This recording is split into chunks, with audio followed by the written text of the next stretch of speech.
امروز 16 январ است و شما برنامه اخباری آزادی را در پخش مستقیم تماشا دارید. سلام بینندگان عزیز، در 15 دقیقه آینده بررسی این موضوعها را در مد نظر گرفته ایم. امضای 10 سند همکاری‌های رشد اقتصادی و تجاری در سفر رئیس جمهور ایران به تاجیکستان. ایجاد فضای امن برای فعالیت بیشتر بخش خصوصی مورد توجه دو طرف قرار گرفت. سازش اسرائیل و حماس دورنمای صلح در خاورمیانه را به وجود آورده است، ولی نزدیکان گروگان‌های اسرائیلی آن را با احتیاط ارزیابی می‌نمایند. ما تا زمان اجرای موافقتنامه اعتراضهای همه روزه خود را ادامه می‌دهیم. مبادا در روی خط سیاه نباشید. وزارت کارهای داخلی روسیه از 5 فوریه امسال روی خط مهاجران قانونشکن را دسترسی همگان می‌کند. مسعود پزشکیان رئیس جمهور ایران که با یک سفر دولتی در دوشنبه قرار دارد، خواستار رشد همکاری‌های بیشتر با تاجیکستان شده، با امامعلی رحمان رئیس جمهوری کشور اطراف وضع منطقه، افزای خاورمیانه از جمله نوار غزه، رشد همکاری‌ها در بخش‌های مختلف اقتصادی و اجتماعی صحبت کرده است. جزئیات موضوع در گزارشی همکاران انبر یوسفی و علیشیر ظریفی. 23 سند همکاری میان تاجیکستان و ایران نتیجه ملاقات هیئت‌های این دو کشور در حاشیه سفر مسعود پزشکیان رئیس جمهور ایران به تاجیکستان است. این اسناد از جمله بخش‌های سرمایه‌گذاری، همکاری‌های اقتصادی، صنعت و تکنولوژی، نقلیات، سیاحی، طب و فرهنگ و معارف را فرا می‌گیرد. امامعلی رحمان رئیس جمهور تاجیکستان در نشست خبری گفت با همتای ایرانیش وضع در کشورهای منطقه و خاورمیانه را نیز بررسی کردند. با اهمیت حماس‌های مشترک را برای رسانیدن کمک‌های مورد نیاز و مردم افغانستان و مساعدت در استقرار صلح و ثبات در این کشور همسایه تاکید کرد. جانب تاجیکستان از ادامه وضع فاجعه‌بار در نوار غزه اظهار نگرانی کرد. وابسته به این ضرورت اندیشیدن چاره‌های فوری جامعه جهانی جهت خاتمه ناآرامی‌ها در خاورمیانه تاکید کرده شد. در رابطه با این تاجیکستان جانبداری خود را از تطبیق قطعنامه‌های مربوطه سازمان ملل متحد آیین به قضیه فلسطین و رعایت حقوق بین‌المللی بار دیگر اظهار کرد. در این نشست سران دولت‌های تاجیکستان و ایران تاکید کردند که ظرفیت‌های همکاری‌های دو کشور فراوان است و توسعه آن در زمان نه چندان زیاد عملی شده نیست. مسعود پزشکیان رئیس جمهور ایران گفت افزایش تجارت میان کشورها در مرز نیم میلیارد دلاری قابل اجرا است. به صورت مشترک در جهت رسیدن به مشارکت راهبردی در تمامی حوزه‌ها به ویژه موضوعات اقتصادی و تجاری تاکید می‌نماییم. ارائه تسهیلات در مبادی ورودی و خروجی، برداشتن موانع گمرکی و ایجاد فضای امن برای فعالیت بیشتر بخش خصوصی مورد توجه دو طرف قرار گرفت. به زودی شاهد برگزاری نشست کمیسیون مشترک اقتصادی میان دو کشور خواهیم بود. قاسمی بیگ محمد کارشناس مسائل منطقه‌ای میگوید نخستین سفر پزشکیان رئیس جمهور ایران به تاجیکستان دلیل توجه خاصه تهران به دوشنبه است که سبب‌های خود را دارد. با توجه به شرایطی که پیرامون ایران وجود دارد، مخصوصاً وضعیت غرب آسیا یا خاورمیانه و احتمالی از سرگیری و شدت تحریم‌ها، تهران ناگزیر به تقویت همکاری‌ها با کشورهای آسیایی و شرقی است و از جمله نگاهی مثبت نسبت به آسیای مرکزی خاصتا تاجیکستان زمینه‌ساز همکاری‌ها در حوزه‌های مختلف و از جمله اقتصادی، تجاری و سرمایه‌گذاری خواهد بود. من فکر می‌کنم که نیازهای متقابل هر دو جانب را وادار به فراهم کردن تسهیلات یا آسانسازی روابط در زمینه‌های مختلف هستند که لغو روادید و اراده برای برهم زدن برخی از مانع‌های تجاری و همچنین گمرکی نشان دهنده اراده است که به آن اشاره شد. صاحبکاران تاجیکستان و ایران روز 15 январ 13 سند همکاری را با مبلغ بیش از 450 میلیون دلار امضا کردند. دوشنبه و تهران در 10 سال اخیر رابطه‌های پیچیده داشتند. مناسبت‌های تاجیکستان و ایران سال 2019 پس از امضا شدن پروتکل درباره همکاری رو به گرمشوی آورد. با اطلاع رسمی سال 2024 گردش مال میان تاجیکستان و ایران بیش از 330 میلیون دلار آمریکایی را تشکیل داده است که نسبت به همین دوره سال گذشته 55% افزوده است. صادرات 104.1 میلیون دلار و واردات با 232.1 میلیون دلار برابر بوده است. رو می‌ریم با موضوع دیگر. حماس و اسرائیل برای پایان دادن جنگ و آزادی گروگان‌ها به موافقه رسیدند.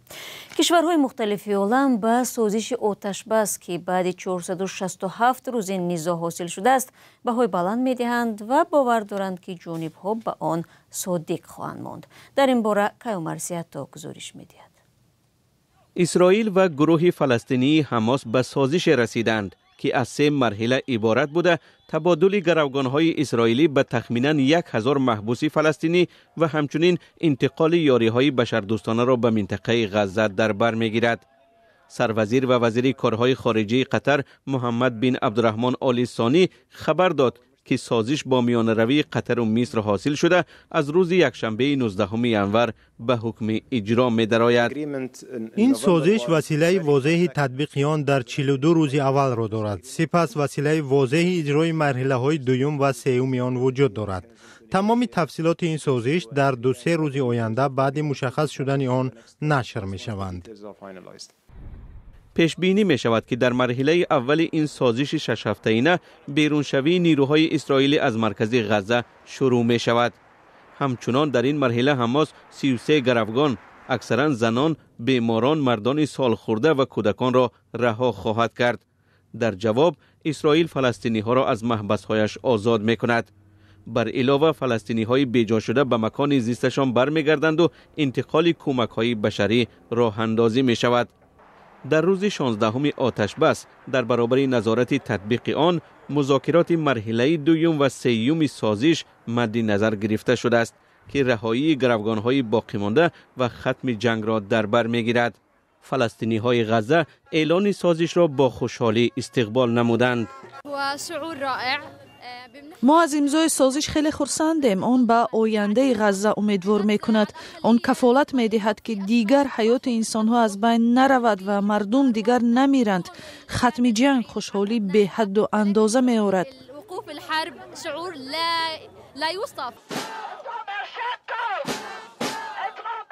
در اسرائیل هم مردم خبری آتش بس را به خوشی پذیرفتند، ولی همصحبت‌های خبرنگار ریترز میگویند باید دید که سازش چگونه اجرا می شود.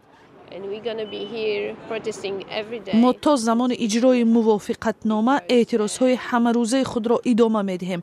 من خوف دارم که آیا سازش واقعا هم اجرا خواهد شد. نگرانی اساسی من این است که ما نخواهیم توانست همه گروگان‌ها را به خانه‌هایشان برگردانیم. جنگ اخیر روز 7 اکتبر سال 2023 با حمله حماس به اسرائیل آغاز شد که کشتار 1200 اسرائیلی و گروگانگیری 250 تن دیگر را در پی داشت. سپس اسرائیل در غزه عملیات نظامی به راه انداخت.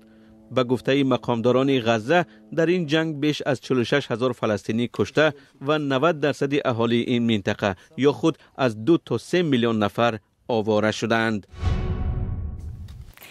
در حالی که مقامات روسیه قانون‌های بحث برانگیز در نسبت فرزندان مهاجران و همچنین آوردن عائله‌ها به این کشورها قبول کرده است، خود این دولت سال‌هاست با مشکلات دموگرافی مبارزه می‌برد. روسیه از نظر قلمرو بزرگترین کشور جهان است، ولی اهالیش سال به سال کم می‌شود. برای افزایش اهالی ولادیمیر پوتین سال گذشته را سال عائله اعلان نمود و مردم نگرانند که ممکن است مقامات ابورت و یا اسقاط جنین را منع کنند. همکارم طاهری سفر این موضوع را آموخت و قبل از برنامه از او پرسیدم که چرا محض سال گذشته این مسئله را جدی گرفتند. در روسیه که کاهش اهالی و بحران دموگرافی یک 10 ساله باز ادامه دارد، وضع بعد آغاز جنگ در اوکراین بدتر گشت. تلفات سربازان در جنگ زیاد شد که آن را روسیه عملیات مخصوص نظامی می‌نامد. بنا به گزارش‌ها گویا در این 3 سال جنگ روسیه بیشتر از 700,000 سربازش را تلف داده است. تلفات اهالی هم در زمان است که روسیه به تولد بیشتر احتیاج دارد. در نیمه سال 2024 تولد به حدی در روسیه پایان آمد که فقط آخر سال 1999 دیده شده است. این هم در حالی است که روسیه برای تولد هر فرزند یا خانواده‌های سرفرزند امتیازهای زیادی مالی می‌دهد. سال گذشته امتیازهای اجتماعی را زیادتر کردند و حکومت ولایت چلیابینسک گفت که به مادران از 24 ساله پایان کمک پولی زیاد خواهد داد. مثلا به جفت‌ها و زن و شوهرانی که دانشجو هستند 1 میلیون روبل و یا $10,000 دادند. واقعا از مهاجران تاجیک هم زیاد میشنویم که بعضی هایی که شهروندی گرفتند محض برای این امتیازهای اجتماعی برای عائله‌های سرفرزند سعی میکنند فرزند بیشتر به دنیا بیارند. در سال 2024 بنا به آمارها اهالی روسیه بیشتر از 143 میلیون نفر را تشکیل میداد. سوال دیگر از همکارم درباره نگرانی‌ها از منع اسقاط جنین در روسیه بود که آیا واقعاً یا نه؟ بله، سال گذشته در روسیه مقامات در برابر امتیاز و تشویق برای تولد بیشتر تهدید و تنبیه را هم جاری کردند. در ده‌ها ولایت روسیه قانون قبول شد که اسقاط جنین مجبوری را منع می‌کند و اگر معلوم شود که یگان طبیب یا کاردهنده زنی حامله را مجبور کرده است از طفل بدنش دست کشد 100,000 روبل یا $1,000 جریمه می شود. حالا به گفته حامیان حقوق وضع دیگر شده است. مثلا اگر زنی برای اسقاط جنین به طبیب مراجعت نماید با او توصیه می‌دهند که این کار را نکند یا خودی طبیبان با هر بهانه عملیات را به تأخیر می‌اندازند تا امکان تولد طفل زیادتر شود. و کار تا به حدی رسید که نینا استانین رئیس کمیته محافظت عائله در دومه دولتی خواست تا به قول او در روسیه عملیات مخصوص دموگرافی انجام داده شود.